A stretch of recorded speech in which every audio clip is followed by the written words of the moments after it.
It's just a public service announcement. Allow me to reintroduce myself. My name is Ho, H to the O-V. I used to move snow. Ladies and gentlemen, what's going on? We got another great episode of Pro Sports Takes today, where we make our takes on the future of sports. With the NFL season scheduled to start in a little over a month, many people are beginning to start their fantasy leagues and looking up who to draft with their first pick. So today, let's get into who you should draft with that selection today. We all know what ESPN, Yahoo, and the other analysts are telling you in that Christian McCaffrey should be the clear-cut number one pick. And they have a good point, considering he just went off for 2,000 plus yards from scrimmage and became the third running back to ever eclipse the 1,000 rushing yard, 1,000 receiving yard season. Plus, he finished as the number one running back in fantasy last year. But when looking at the past, there's plenty of reason to believe C-Mac won't finish as the number one fantasy player this year. For one, there's a lot of uncertainty surrounding Christian McCaffrey this year. He's got a new coach. He's got a new quarterback. He's got to learn a whole new system without being there for the last 6 months in person learning the material. Not that C-Mac can't overcome all these things, but these are all factors that give him a clear disadvantage. Second of all, there's a lot of top-tier running backs like Saquon Barkley, Zeke, Derrick Henry, Nick Chubb, or who knows, even another elite year from Le'Veon Bell could all realistically finish as the number one running back this season. It's such a stacked position that you can probably take someone in the second or third round and get almost equivalent production.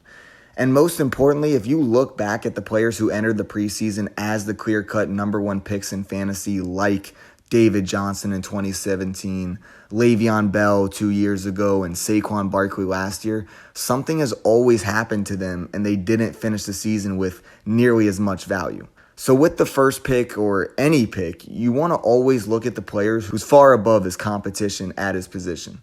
And looking at the three highest scoring positions that go in the first round, like running back, which has plenty of first round worthy players, quarterback, which you have three great selections with Patrick Mahomes, Lamar Jackson, and Russell Wilson. So the only guy that's really much ahead of his competition is Michael Thomas. Because when you talk about a PPR league, which is the most popular type of league nowadays, there's no player in football that gets you more points for every time he catches the ball, which literally is happening at a historic level.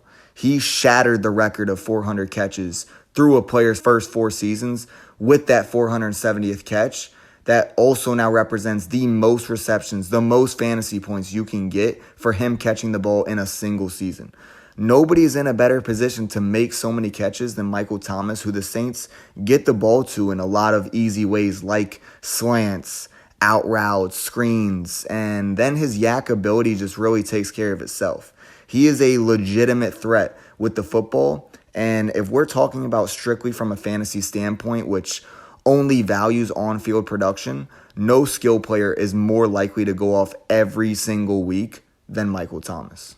Yeah, it seems like most analysts are going with McCaffrey as the clear number one pick, and it's going to be hard to repeat the production he had last year with that 1,000 yards rushing and that 1,000 yards receiving. And if the Panthers were smart, they're easing into a complete rebuild with their franchise, so they shouldn't try to overfeed and run Christian McCaffrey in the dirt after they just gave him that running back setting franchise 4 years, $64 million. But I'm going to go with my pick as a quarterback, and I'm going Patrick Mahomes. Maybe the biggest reason is the fact that Damian Williams has opted out the 2020 season.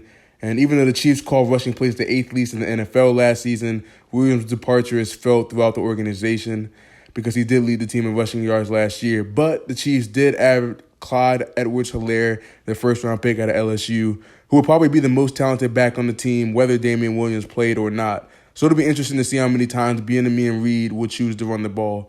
But all I know is the running opens up the deep ball, and the Chiefs have two of the best deep ball threats in the league, with Tyreek Hill already being established as the number one go-to guy when it comes to airing the ball out. And teams aren't going to be able to double-team him like they have in the past because obviously they have Kelsey, but Mecole Hardman is ready to blow his 2019 campaign out of the water. With his over-the-top speed to complement Tyreek Hill, Mahomes is ready to be back on his 15-touchdown pace that he had in 2018.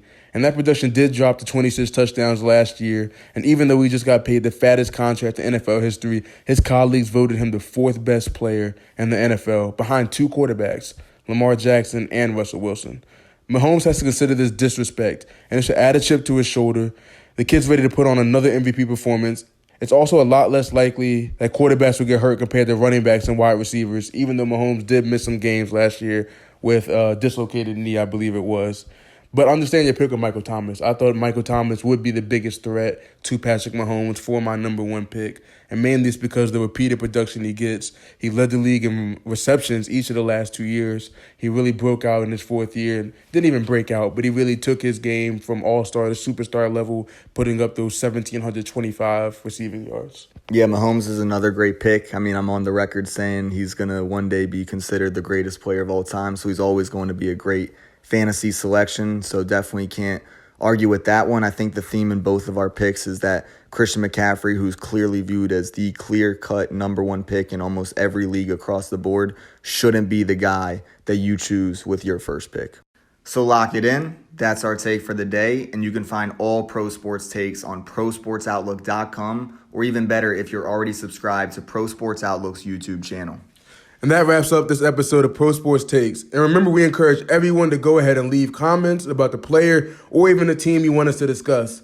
Tweet us at PSO_sports or simply use the hashtag ProSportsTakes.